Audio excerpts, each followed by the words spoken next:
আগে আমি অনেক ঘুমাতাম। আগে আমি প্রতিদিন স্কুলে যেতাম।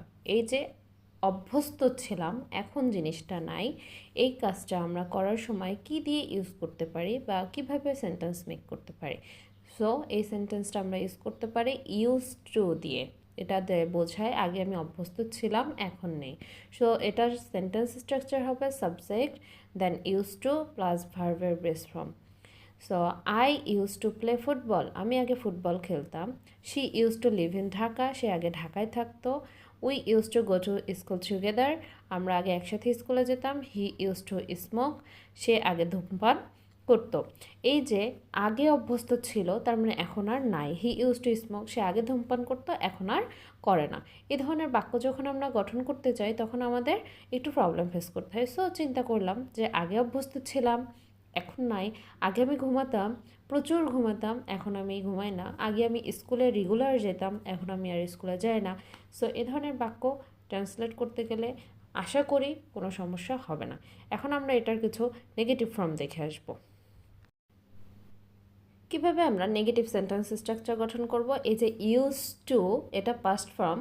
সো আমাদেরকে ডিড নট ইউজ করতে হবে এবং এটার পরে আর আমরা ইউজ টু ব্যবহার করতে পারবো না, ইউজ টু করতে হবে। Use to, use to, subject plus didn't, তারপর use to, then verb use করতে হবে, ভার্ভের বেস ফর্ম ইউজ করব। সো আমি আগে ঝাল খাবার খেতাম না। যেমন I didn't use to eat spicy food. She didn't use to wake up early, সে আগে সকালে তাড়াতাড়ি উঠতো না।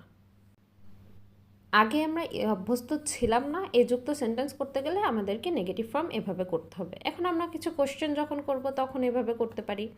ডিডটা সাবজেক্টের আগে চলে আসবে, plus use to plus verb. That means did you use to play cricket, তুমি কি আগে ক্রিকেট খেলতে? Did he use to come here, সে কি আগে এখানে আসতো? তুমি কি আগে পড়তে বসতে রেগুলারলি? তুমি কি আগে প্রচুর খাবার খেতে? তুমি কি আগে ঘুমাতে প্রচুর? এভাবে। এরপর আমরা দেখি বি ইউজ টু করতে পারি, মানে অভ্যস্ত থাকা বোঝাতে। ঠিক আছে, যে আমি এখনও অভ্যস্ত আছি, এটা কিভাবে বোঝাবো? তো অভ্যস্ত আছি মানে কি বোঝায়? যে কন্টিনিউয়াস একটা জিনিস।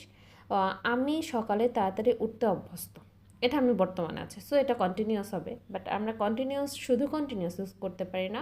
যেহেতু এটা আমার অভ্যাস, সেক্ষেত্রে বলতে পারি I am use to waking up early. Clear? I'm used to waking up early. She is used to hard work. সে কঠোর পরিশ্রমে অভ্যস্ত। We are used to living in the village. আমরা গ্রামে থাকতে অভ্যস্ত। He is used to speaking English. সে ইংরেজিতে কথা বলতে অভ্যস্ত। They are used to hot weather. তারা গরম আবহাওয়ায় অভ্যস্ত। এই যে অভ্যস্ত ছিলাম, ফার্স্টে আমরা ডিড ইউজ করেছি, নেগেটিভ করেছি, কোশ্চেন করেছি, কিন্তু অভ্যস্ত তো আমরা বর্তমানেও থাকি, এটা কোশ্চেন আসে না। যার জন্য আমি এটাও অ্যাড করে দিয়েছি যে আমরা যখন বর্তমানে অভ্যস্ত থাকবো, তখন আমাদেরকে কন্টিনিউয়াস করতে হবে।